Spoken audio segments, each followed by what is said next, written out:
అసలు KL Rahul position ఏంటి, తను ఓపెనరా, మిడిల్ ఆర్డర్ బ్యాటరా, అది కూడా క్లారిటీ లేదు. So India is missing that clarity. మీరు ఇందాక అన్నారు India A team, B team, C team, D team ఇవన్నీ ఫైల్ చేయొచ్చు.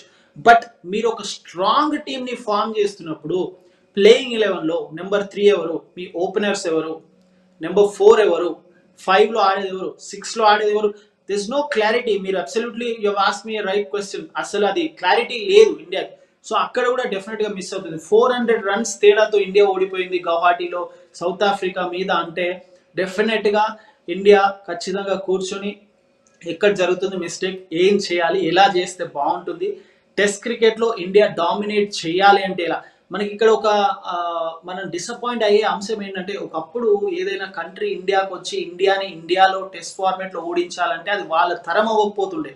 ఒకప్పుడు మీరు ఆస్ట్రేలియా తీసుకోండి, 99, 2003, 2007 వాళ్ళు కంప్లీట్గా 50 ఓవర్ ఫార్మాట్లో డామినేట్ చేసారు.